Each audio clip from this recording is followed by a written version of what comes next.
views and opinions expressed do not necessarily reflect those of Access Fort Wayne, the Allen County Public Library, or any other supporting groups. If you'd like to produce a show, call us at 260-421-1250.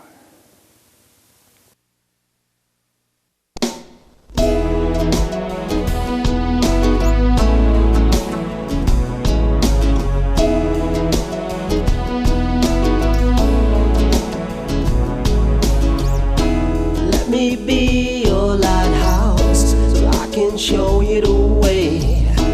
Let me be your shining light, I'll keep you from drifting away. I'm the one that makes you try when... Hello, this is Patty Hunter, Patty's Page. Today, my special guest live in the studio is Paul New. Paul New. What's your first name? Paul. Used to be Paul New Stewart, but I used that because I looked like Rod for a while, and the owner of Pierre's, the late Stanley Dell, said, I'm going to tell everybody you're his brother. That's how I got Paul New Stewart. When I started playing music, I had to change my name. Because my daughter called me up. What's a Stewart? Your name is New, okay, so then I named Paul New Stewart. That is Paul New. Just Paul New. Yes, Paul. Patty Hunter, Paul New, that's it. So, I haven't seen you for 5 years, my friend. What have you been up to since then? Well, I went to California for a couple of years. I was down in oh my God. What? Let me put my teeth in. I'll tell you, it was in Sarasota Bay. I hate false teeth, and I was scuba diving, and I ran into 9 manatees, and they weighed 2,500 pounds apiece. Oh, They cool. flopped around, and they knocked, I was so swollen, they knocked all my teeth out. Boy, that must have been some whack. Was it a And you tail? can't go on TV without your teeth. What the? I feel like Walter Brennan. I'm going to tell you right now, hey, I just feel like Walter Brennan. Oh, my goodness. How'd I? Hey, it's life. I'm 84. But You are. yeah. I'm 72. You're 12 years older I than wish I was. I did a song that she said, you know, I wish I was 18 again. Remember that song? when I was did it. 21. I It did was it. a very good year. No, that's Sinatra. Yeah, that's right. So, What do you want to know? okay, Thank you for having me. nice to be had. I had to call and beg. I would love to know what songs you're working on, who you know, like Billie. Okay, we turn around. Oop. This was sent to me by the Baseball Hall of Fame. I wrote a song about Roberto Clemente the day he died in 1963. Christmas Eve, he was taking goods to Nicaragua to help them, Oh, yeah, and packages. the plane crashed. They never found his body. And so I wrote a song. I used to play baseball. I didn't want to be a singer. I wanted to be a baseball player. But if you're an athlete, I used to do the 40 in 4.2. That's faster than most of your wide receivers. I was really quick, but I hurt my knee really bad and became a singer. But you got a good voice, kid. Huh? Your Well, voice is great. But anyway, so I wrote the song, and this is how it happened. I sang it at the club in Elk Grove Village for Sam McGuire. He was my manager, and he owned the club. And I sang the song, and a guy comes up to me and says, "What are you going to do with that song?" I said, "I don't know. I used to be with a company, but now I'm not." He said, "You better put that song out." And What's it called? the Ballad of Roberto Clemente, the baseball player. Oh, What the hell would Canada know about baseball? You got a team up there, they ain't very good. oh, But anyway, Won the World Series twice. one word. I go to work one night and Stan says, no, first I went to the Bank of Elk Grove, which is true. It's on the internet. And I borrowed $1,800, but for $1,800 you can't do a very good recording. But I did it anyway. And 2 days later, I go in the stand. Sam says to me, Paul, somebody just dropped off $9,500 for you. I said, for what? To record that song. I said, who was it? He didn't know. It was the guy himself. A guy, well, I found out down the street in Elk Grove is McDonald University. That's where everybody goes to learn the business for McDonald's. The guy that gave me the money was the original Ronald McDonald, and I don't even know his name. So I went down and got a great arranger to do it for me from Bill Porter from Chicago. Bill, he was on the original Bozo Circus show at WGN in Chicago. How long ago? It's been a number of years, but live in Chicago, you know who Bozo the clown Yeah, is. oh, I know. You probably heard of it. Oh, yes, we had them up in Well, town. anyway, that's not all he did. If a president would come to town or somebody famous and they needed a band, they always went to Bill to put the band together. A great arranger, so he arranged a song for me. Mm-hmm. And later in life, he always told me, true story, he was a great musician, everybody knew who he was, and he told me, of all the people that he knew in Chicago, I should have been the guy to make it. Made me feel good, because Bill, after we did that session, he went on the road with Frank Sinatra. He played trombone for the Frank Sinatra band all over the country for 14 years. Wow. I said, how was he? And he said, I never talked to him. What do you mean you never talked to him? You worked with him for 14 years. He said he would come into the show, Yeah. go on stage, Right. get off, and leave. No one ever talked to him. Oh, man. So Bill made the arrangement, and so it was a beautiful arrangement. I got a 20-piece band and 4 beautiful black lady singers. And I'm thinking, what am I going to do with it now? So I sent it to Pittsburgh. And the Pittsburgh guy, the general manager of the Pirates, was named Joe Brown. His father was a famous comedian, Joey Brown. Oh. The same guy that Frank Sinatra played his role in the movie Pal Joey. Anyway, Bill sends me down to Mrs. Clementi's home in Puerto Rico. Mm-hmm. And she bought my lunch. She made me lunch. And what they do in Puerto Rico, the coffee, they make the really good. They make the Espresso? cream hot, coffee cold. And that was Wow, that must have nice blend. And then I told her about Roberto. There's a statue on the song.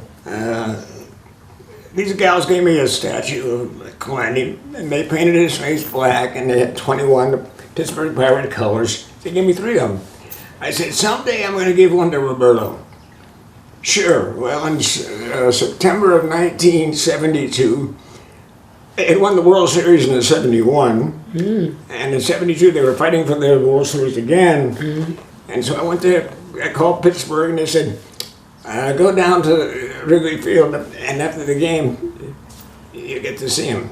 Well, he came out, and every Latino in Chicago loved Roberto Clemente, so I couldn't even get near him. Shoot. There was another guy there, his name was Nelson Briles, he was the pitcher. And he goes, oh, don't I know you? He used to play for the Cardinals when I lived in St. Louis. My dad ran the hotel there shoot, too. really? He said, are you Joe New's son? I said, how did you know that? He said, I lived at your hotel. See what I mean by Small world. How does that happen? Anyway, so he said, I'll give it to him on the bus. I said, well, I got a little note to Roberto and the statue. And on the note I put, may the son of every man of playing ball shall be have the pride, the poise, and the grace of Roberto Clemente. That's also on the song. He gave it to him on the bus. I never met Roberto in person, but as the bus is leaving, he steps down, he gives me the peace sign, and I sing and say, thank you very much. And I'm thinking, he'll probably just throw it away. You know, he want important things to do. When I told Mrs. Clemente that, she said, you got a moment? She walked in the back room, she said, it was on the boy's dresser. He took it home, and so I guess I did touch him somehow. Yeah, people come into your life, maybe briefly, but you touch them, it's like a domino effect. You don't realize how much. How much important a person is, whether they stay long in your life or short. Right. So anyway, what happens is eventually, they had a Roberto Clemente Day now, so I sang at the first Roberto Clemente Day. And the Pirates introduced me to this other guy. I'm drooling. I hate these teeth. Hey, I'm making an album on Roberto. It's an album of talking about Roberto. Bing Crosby used to own part of the Pirates way back in the day, but he's on there talking about Roberto. Everybody's talking about what a great individual he was, humanitarian and ball player. So I'll put your song on my album. Wow. Okay. He did 19 seconds. He was worried about me doing something. Royalties. Interfere with him. Well, the bottom line is, he stole $225,000 Hot day. from the Roberto Clemente Foundation. And I'm trying to make money for him. So I assumed until last week, 51 years, I kept thinking, they think I'm part of that bit. It really killed me, your character. I wrote it because I loved him. I didn't want to dime for it. That's right. Finally, I called the Hall of Fame. A friend of mine, Dan Rohn, who used to manage the Wizards here in town, he says, Paul, call the Hall of Fame. They'll help you out. Bottom line is, everybody knows what the truth is now. They know that, in fact, they sent me this thing. Your name is cleared. With a little note saying, we're sorry for what you went through. And what I'm really happy about now, they've always had a Jackie Robinson Day where everybody wore Jackie Robinson's number for the black crowd, the black great ball players. Yeah. Now they have one for the Latino players. Hot day. One day a week, one day a year, they're going to have a game, the Roberto Clemente Day, and everybody's going to wear number 21. So What number you got in your back? I can So see. that's a good thing, and I might go back there. I get a call, and Ben Roethlisberger called me. I never met him, quarterback with the Steelers. Oh, really? He said, would you like to be on my show? Or so, he does a podcast on the channel. What's that channel? We all get it. Anyway, he does a podcast, and he would like to know if I'd like to come back. I'm like, are you kidding me? I never met him alone. I love Ben Roethlisberger. So that's where we're at. And then the nicest thing is, they said the other day when the Pirates came back on the road trip, they played the song in the clubhouse for all the players. And we have a lot of Latino players on Pittsburgh. And good. But we're going to be in the playoffs next year, not this year, next year. But that's what's happened. That's the Clemente story. The song. Huh? The song, do you have it? I sent you a copy. Okay, we'll look at it. We're going to look at it. Yeah, I sent it to you. Told me where to send it. It's a video. Yeah. Look at it right now. We'll be right back.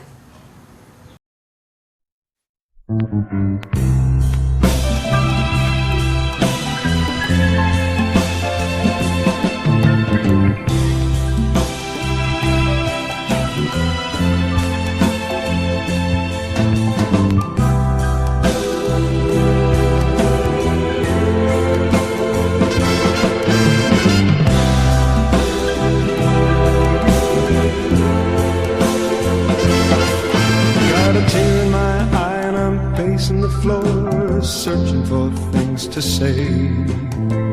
I just lost my hero on a cold New Year's Day.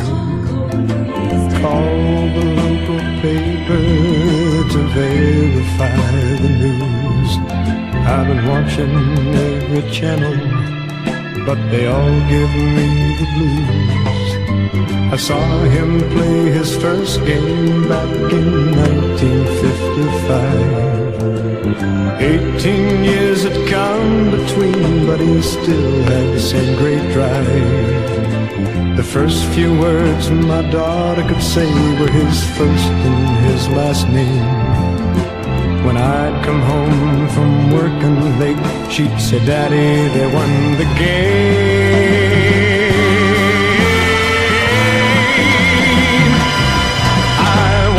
that man for 18 years. He could hit, run and throw. But now to think we've lost him on a plane that had to go. He'd come tearing round the bases, letting nothing stand in his way. That's the way he lived his life until that final day.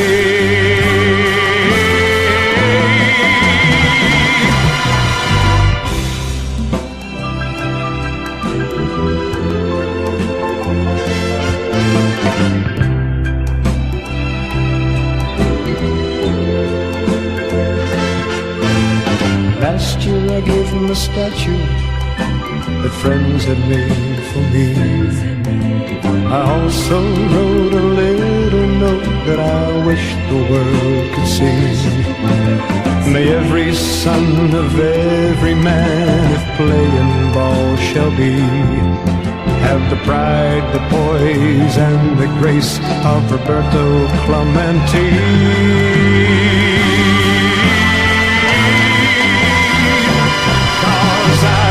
That man for 18 years, he could hit, run and throw. But now to think we've lost him on a plane he said had to go. He come tearing down the bases, letting nothing stand in his way. But that's the way he lived his life up till that final day.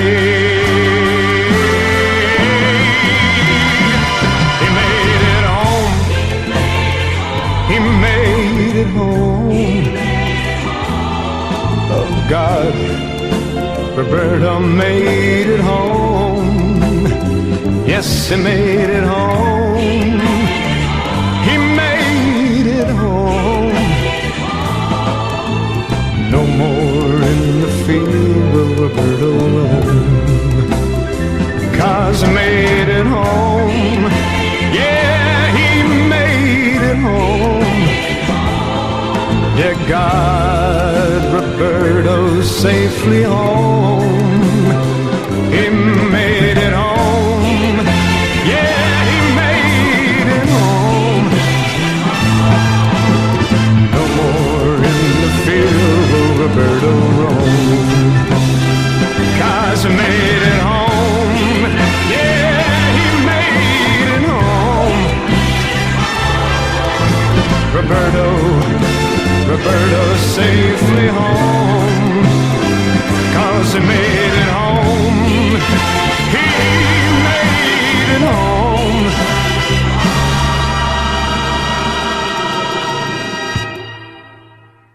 No more in right field will Roberto roam.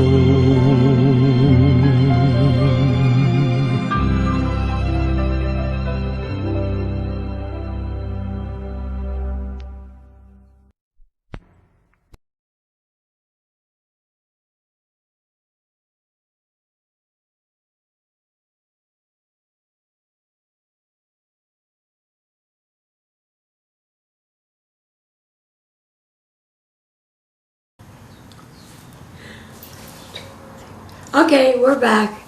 Remember, That was good YouTube. she's been sick. She had COVID. And her voice is tough, but she's a beautiful lady. And I can hear you. You're doing okay. Yeah, I had COVID 6 times, kids. So now I will go to Billie Eilish. Okay. Oh, Billy. In 2015, I'm on a program for music called SoundCloud. That's where I put my songs. SoundCloud, yes. I got stuff in there too. That's why I found Billie, because I see Billie Eilish. I wonder who that is, you know.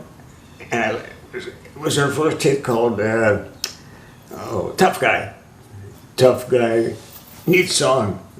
Big hit. Mm. She's 13 years old. 13. That time. What's she now? And I had met her, which I didn't know when she was 9. She used to be a hell of a dancer, and my nephew used to dance with her Oh. in Highland Park. Oh, I used to take him for his dance lessons, and I saw her, but I never really met her.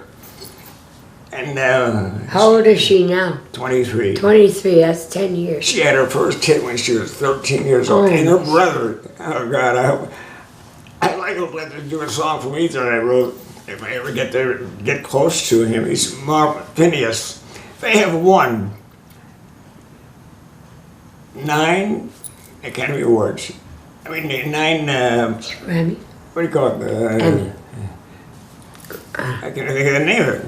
He's a Canadian. 9 Grammys. Grammys. Ah, Yeah, her brother had won another 2 Grammys, and they have won 2 Oscars. They're the youngest people ever to win, have not only one, but the 2. they got gifts, special gifts from the Lord himself. One was from the movie, the James Bond movie, and the other one is from the movie Barbie.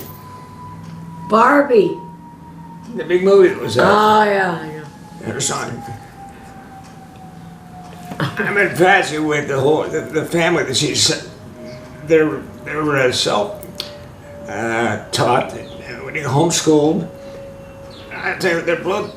I think they're both geniuses in their own way, and the way the way they speak in English, they're tremendous. I'm thinking they never went to a school, but Mom, Homeschool? her mom, Maggie Baird. Maggie Baird's her mom, and she was on every soap opera that ever existed. She didn't have a real big name, but she was in all of them, had a part. She wound up being a drama teacher in California, and her big student was Melissa McCarthy. Oh, my stars. Her dad worked at the Hollywood studios making sets. That's what he does.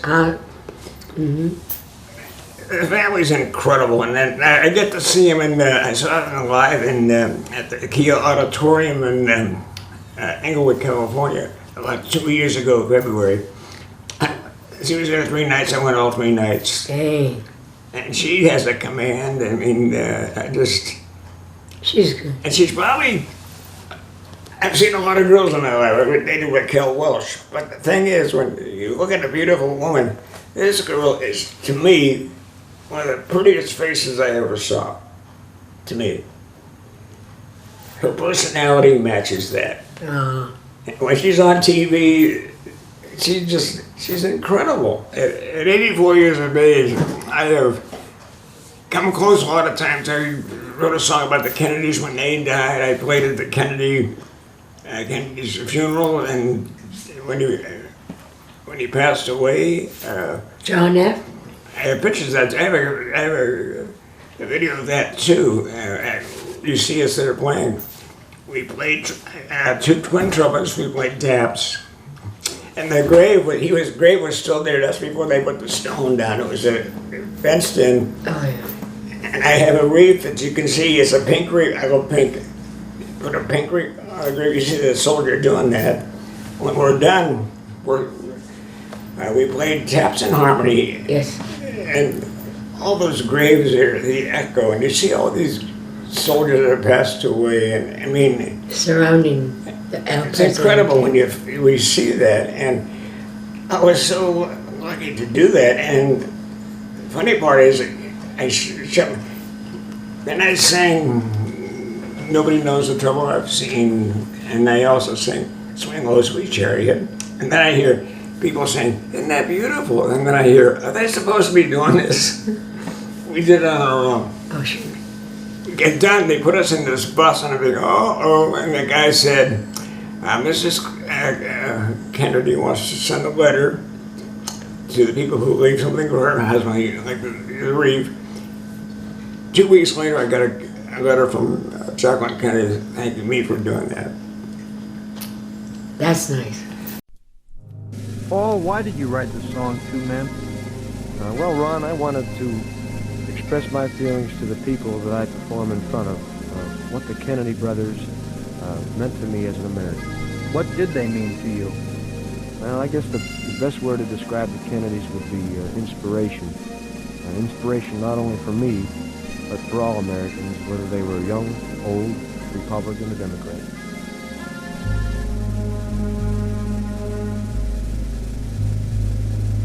Once 2 men lived. Once 2 men died. Did they die in vain? They've taken the life of another man. His brother was taken down before him. As time goes by, I wonder, will I see the likes of these men again? Since the shots of some misguided men. Have you ever wondered like me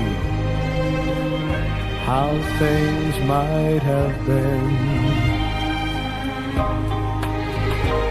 if fate had played a different hand? Would there be so much hate here in our land?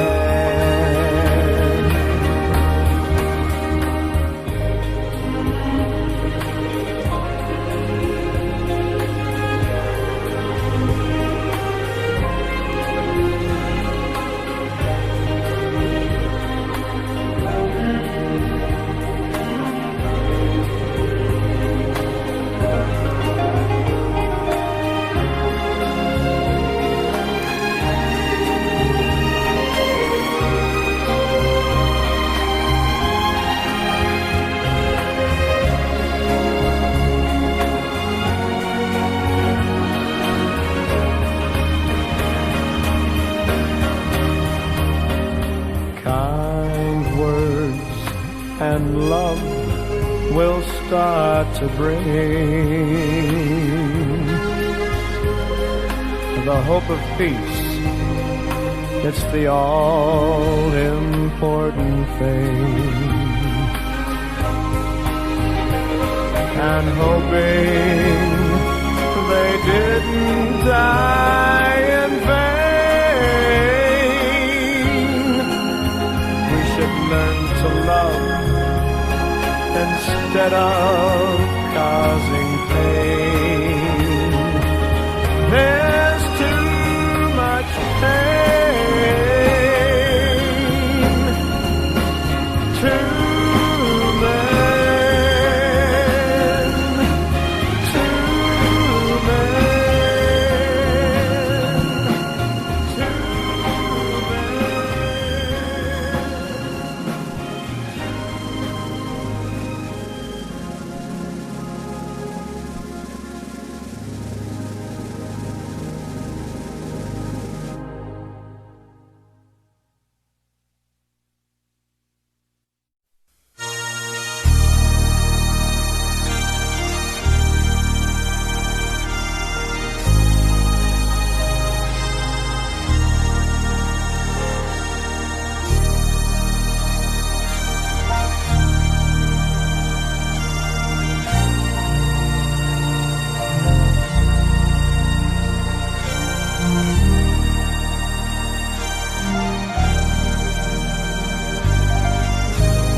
when I was in Dallas, I also knew Jack Ruby. He used to follow me around. Jack Ruby. He used to follow me around.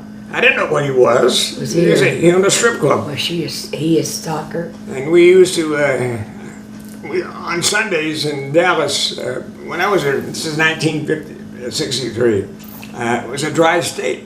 You had to belong to a motel or something, a hotel, to have a drink. You couldn't go have a drink. So we used to go to his sister's club called Little Las Vegas and have near beer, 2%. Near beer? Sunday. Non-alcohol. Do you remember that? And then we would hear a jazz trio, but I thought it was okay.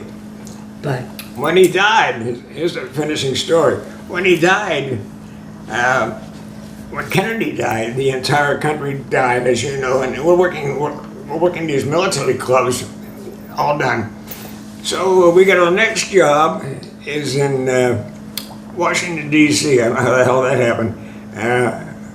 Called the Crescent Lounge on 14th and New York Avenue, a block and a half from the White House. And then we're watching football on January 2nd. I get a call. This is the FBI and the Secret Service. I'm going, yeah, I paid my taxes. So that, paid my due. we'll meet you downstairs for breakfast. We've got to talk to you. What had happened, I had written a song, a letter to Jack Ruby saying, I'm going to write a song about the Kennedys, which I did years later. I want to know why you did what you did. And it said to Jack Ruby, Dallas County Jail. They intercepted my letter. And they said, how well did you know Jack Ruby? And I told him just like I told you. I didn't know that much about him. We were just friends. He enjoyed my band, and we'd see him every night coming into the club. He was a hotel. He was a night person, being on a strip bar club, you know. Yeah. And they intercepted it. And how I told them, I said, that's it. That's all there is to it. And they bought my breakfast, and that was it. But how did they even know I was there in that hotel? I don't know. They have ways. Huh? They have ways of finding out, my friend. But that was my thing with the FBI. yeah. Tell me, what's happening now? What's happening now? I'm going to record my voice on the Billie Eilish tune at the library when John gets back. The music's already there. Oh, he's back. The music's already there. The music was made for me by a friend of mine. He makes the best arrangements you ever heard. Like karaoke disc and stuff. He kills that stuff. The name is Alan McPike. He's in Ayr, Scotland. So we were in Europe. We went to within 2 months we were in England. And we went to Scotland. That's where he was playing. They had a tea dance there at 12 in the afternoon. I go in, and I'd never met Alan, but his tunes were great. We never talked on the phone, but I go in, and it's this big hall where you get $5 to get in. You get cookies, donuts, things like that. That's cool. And I meet him. He stuttered worse than I've ever heard anybody stutter. He was embarrassing. I said, Alan, I've had problems with my voice, and don't worry about that. You're talking, he could play keyboards for anybody. Anybody. He prefers to stay in town where he lives. And I get up and try to sing with him, and my voice was still a little goofy. Yeah. But anyway, went to see him, and after talking to him, he goes on stage and he stuttered. He opens up with, the summer wind came blowing in from across the sea. And I go, is that the same guy I just talked to? He sounded perfect. Different frame of mind. I couldn't believe it. It's like Mel Gillis. Yeah, but it was worse than the guy that has it, the country singer. It was worse.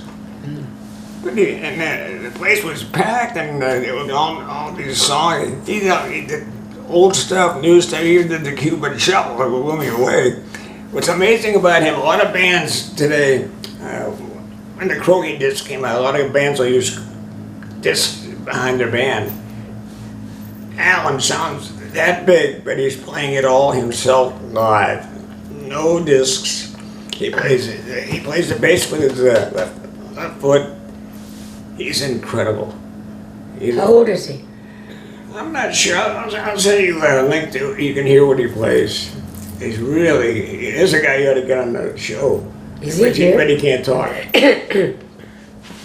He's incredible. I mean, the arrangements he makes, anyway, the Billie Eilish tune, Yes. he's the arranger. Shoot. Small world. I have that on. I sent it to you without the voice. Without the I voice. want to hear it yourself later on. But this time I feel very confident what's going on with the fact that Paul Hall of Fame called me up and said, "There's anything we can do for you?" And I said, "Well, let's sing another World Series."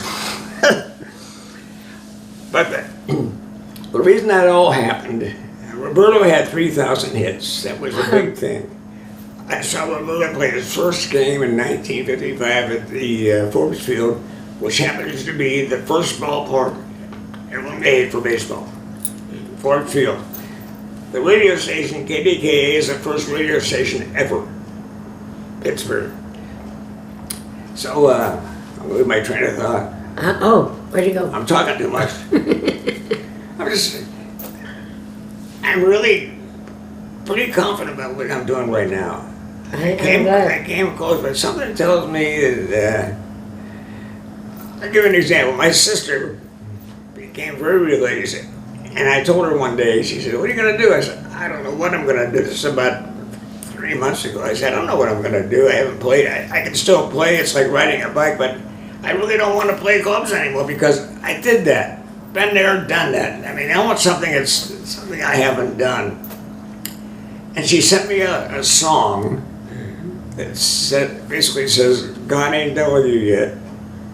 That's right. And all this stuff starts to happen. I'm sure. I mean, maybe you're right. I don't know. The Lord does work in mysterious ways. I'm a firm believer. I go to St. Charles, and I've turned my life around. I messed around too much when I was a kid, younger. I mean, women I used to know. I wouldn't do that. But you're young and stupid, and none of us are perfect, you know. And finally, I grew up when I was 85. Out of time, kid. But But I've been blessed. I know so many good people that I always was lucky enough to hear on the right. Like Stan Liddell here in town. I mean, without him, I don't know what would have happened to me. He believed in me, and he gave me a lot of room to do what I do. And then Chris Worther's got a great voice. Chris should be a star right now. He sings better than most other people on radio and TV. What style? What genre? He's got a great voice. I mean, I don't care what he's singing, Vince Gill or Sinatra or Cupid Shuffle, it doesn't matter. Is he here? He's around town. You gotta get him on. We made, he'd be a good co-host, we made more money than any band in this town for 12 years. We even played for Trump. Are they? Before he was president. $24,000, two of us, to go down there. We did one dance on a Saturday night, Sunday brunch, and we went home. Did I meet Donald Trump? He gave me a check, shook my hand, that was it. I never really talked to him. He's not much. We did weddings on Dustin, Florida, on the beach. I mean, in LA on the beach. People here would call their friends and say, "You gotta hire these guys." And we did over 300 weddings. But Chris is very good. I was the guy in the back. I would have been out front. I was happy to step back, play piano. You know what I mean? I sing my songs, but Chris was a good showman. He'd be out there, and a lot of weddings can be boring. When we played a wedding, it was never boring because Chris is out there dancing around with the people, and he's amazing. I love the guy. And is he in his 50s or 60s? he's 63. 63. And I told him the other day, I said, he eventually moved on to do his own thing, but I just thanked him for the money I made with him. And I probably couldn't have done it by myself because I had been there and done that. And when I came to this town, I never played dance music. To me, dance music was a highway to hell. you want to make it in this business, you got to go out and entertain people. Work. And you can't do it playing dance music at a Holiday Inn or Like a disc Elks Club. jockey or something. Huh? Like a disc jockey? Yeah, I've done it all. And I've worked with some great players in town here. Kenny Taylor, a great guitar player. Jamie Simon, a great drummer. I like to meet these people. Huh? I like to meet these people. Can I have your permission? Sure, and Brad Coons, he plays everywhere. He's a great bass player. He's in the symphony. And the sax player, Eddie, is in the symphony too. I mean, we did a 5-piece band at the biggest dive in town, the last string.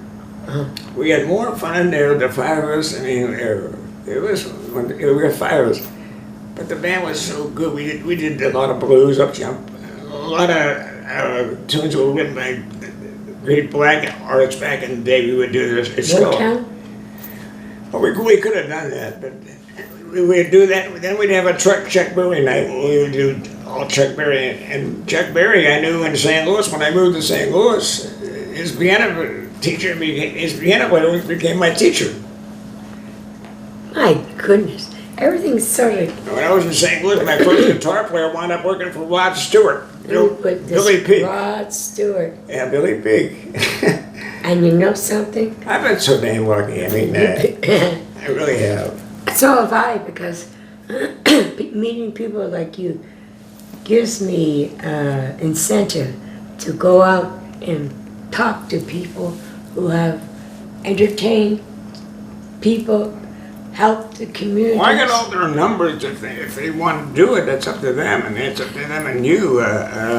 Well, if you can introduce me to them, if they want to. They're all over. They work in bands now. A couple of them work in Sweetwater. They teach at Sweetwater. Gallagher? Huh? Gallagher was his first name. Gallagher. He died. The comedian. No, he works at Sweetwater. I hate this. They got a lot of people at Sweetwater. I mean, Stan Lydell started bringing entertainment to town that was good. He passed away. The club ain't the same, and Chuck Sirac took over with the Clyde Theater, bringing in the same type of things. Clyde Theater. Yes. So between Stan Lydell and Chuck Sirac, this became a musical town. It really has. People want to come here. They're thinking, well, we only have so many clubs. We're really going to work. All the musicians want to come to Fort Wayne. But we have a local talent that's really good. I've interviewed most of the singers here, and I interviewed famous singers who have been since the 60s and 70s and 80s, like Commander Cody. Commander Cody, as well as Bobby Hart of Boyce and Hart. Bobby Hart of Boyce and Hart in the 70s. And also, I could name about 20, 25. Working Pierre's, I mean, being the manager there, one of the managers, Todd Smith, and was the main guy, and John Sully. The best bartender in town. He's great, John Solway. And then we were the managers on different days, and Stan opened the door for me. And I remember the day. I still have this package. My wife, who passed away, was very good with a Ukrainian custom where you take goose eggs and paint on them. You ever seen those? It's all right. It's not open. It's all right. If you shake it up, it might. It's a Ukrainian custom, and she was so good at that, and she made some beautiful, Eggs. And she learned that from a Ukrainian woman who passed away, but it's a heated gun where you can actually, and she did a thing on Elvis and Lisa Marie that you can't tell. She painted herself on an egg, and I've had that. I was going to give it to Lisa Marie when she played Pierce in 2005. Yeah. And I had left and came back and she was gone. Oh. I watched her do her whole rehearsal earlier in the day. We talked for about 20 minutes, and I told her myself about her dad, and she said, well, I appreciate that. She's a pretty girl. And she's dead too, you know. And, What's going on? I swear to God, the Presley families like the Kennedys, all the sadness they've had. And when I first saw Elvis, and I knew who Elvis was in 1953, 54, when nobody knew who he was. I used to go to stores, music stores, and say, I want an Elvis record. Who? Who? And that's when he was on Sun Label, who I also knew Jerry Lee Lewis. I finally met the owner of Sun Records, Sam Phillips. He passed away about a year after I met him. Oh, sorry. And that's who started it all. I told him when I met him, I was at a Jerry Lee Lewis birthday party in Memphis at the Holiday Inn on Elvis. I knew Jerry Lee. Elvis Presley Boulevard. And he did a 4-hour show. Jerry was crazy that night. And Sam was there. And I told Sam, I want to thank you. He said, why? You brought to me my life Elvis, Johnny Cash, Roy Orbison. Roy Orbison. Who else? I can't think. The guy that wrote Tune Elvis did. Because of him, I got really interested. And my dad loved music. My dad was very into music. And I told him, I said, because of you, you changed my life. He said, that's the nicest thing anybody ever said to me. And I thought, he probably tell a lot of people that. At the end of the show, he comes up to me, gives me a sun jacket, and a shirt that Elvis wore in the movie Blue Hawaii. Oh, shoot. I still got it in my closet. That's an antique. So maybe I did touch him, I don't know. He died a year later. But Sun Records, but Elvis where it was at back in those days. And 1955, everybody knew who Elvis was. And that's the way I felt about Billie Eilish. I used to play songs on my breaks at the Venice. Yeah. And people going, who is that? Billie Eilish. I don't know who she is. Well, you're going to hear about her. Well, I was right. I'm not a Taylor Swift fan. I don't know how good she is. I never really heard her songs that much, so I can't really make my opinion. But Billie is, I think, has the cutest face I ever saw on a girl. I swear to God. It just, and her personality is just She's sweet. gushes, huh? She's a sweet. Yeah, she really did. It really is. And her brother's so talented. Stuff he does is incredible too.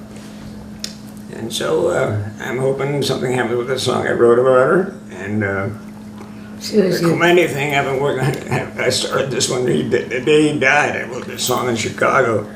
And suffered for 51 years because of that jerk. And it took the money from the Clemente family. Oh, sure. And I always felt the Clemente family thought I was the guy that did it. It's like, God. Finally the Hall of Fame knows the truth. what happened. Yeah. And 84, who knows how much longer I get, but this could be my best year. And it ain't the money anymore. It's like, as a performer, I would love to have one song that I wrote that people would know. You know, the people who follow me know the songs I wrote, but I'm talking about people who don't know me. And I've had a lot of fans at Hershey. I mean, Hershey loved me. Hershey Motor Lodge. Oh, do you have records, CDs? Oh yeah. I did 4 albums, and I got 8 tracks, 2 8-tracks. Remember the 8 tracks? Oh, shoot. You gotta find a machine to play them. I did a lot of things that I've written and stuff, and I like that. I used to dance on the original Philadelphia Bandstand. Oh, shoot, really? And that was another trip for me. I lived in Oklahoma, Davis, Oklahoma. My dad sent me there, and I was a farmer for like about 1.5 years, and it was the best. As I was 18, I became a man working on a ranch. I learned how to, on the hay baler on 115-degree heat. Oh, shoot. God. Then they had irrigation pipe. They didn't have the ones that move automatic. Back in the old days, you had to rip them apart and move them up yourself. They weighed mud, water, and I became a man there. And the people, Skip Haley and his wife Sue. Sue taught me how to dance the swing. Perfect, because I moved to Philadelphia the next year. She taught me how to swing dance, and that's what she did on the Dick Clark Show. She taught me how to. We'd stay up late at night to the Fats Domino records.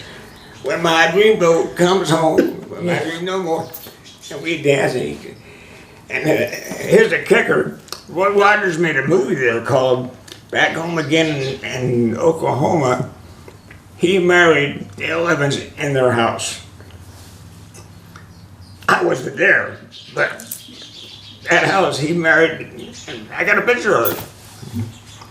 I was when I lived, and I tell you what, I never ate so good steak every night. We had a lot of cattle, and I learned how to ride horses with the cattle, and I just became a man there because You grew by the time up. I left him, I was big, you know,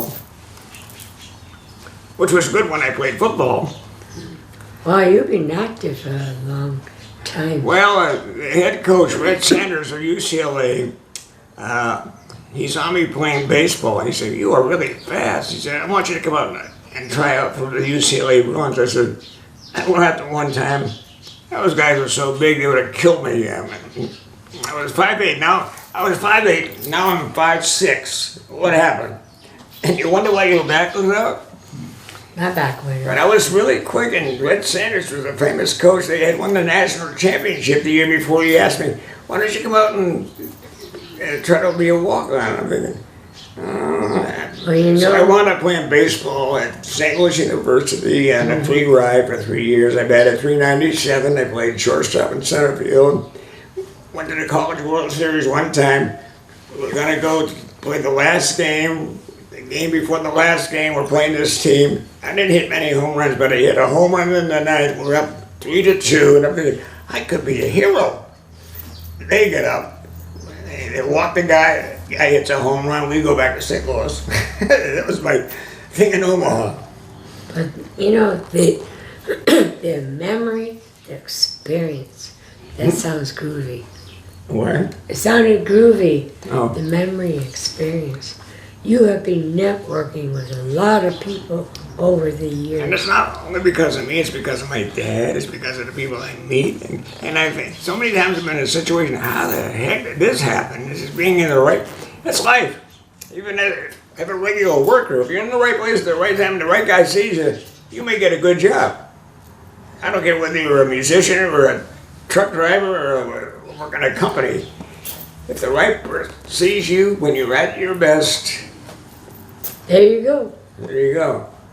You know, this is getting towards the end of our show, my friend.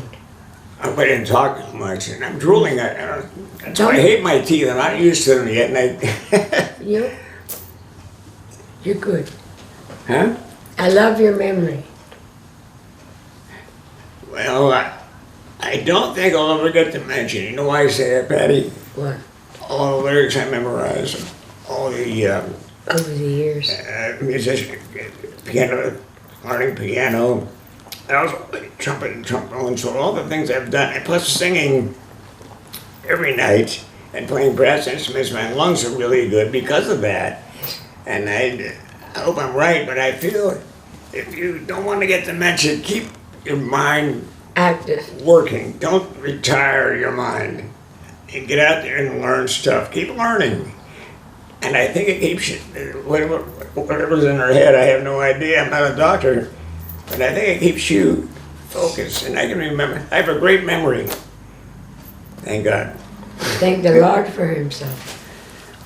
Well, you know, Well, thank you for having me again. nice to be had.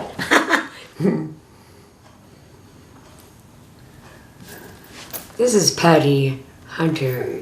Julia makes you the peace sign. There you go. Tricky Dicky. This is Patty Hunter of Patty's Page. We'll see you next week, and thank you, Paul New, for being Are you going to with play us. the comedy song? I got to send it to We're you. going to be playing songs. All right. There you go. See you next week.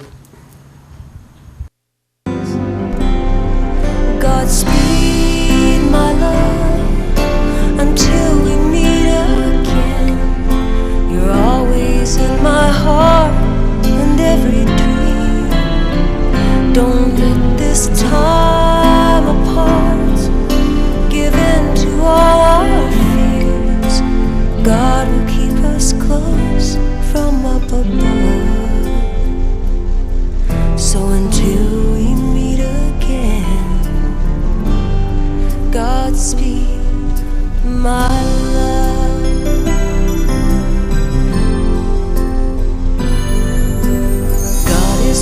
us always and for the rest of our lives.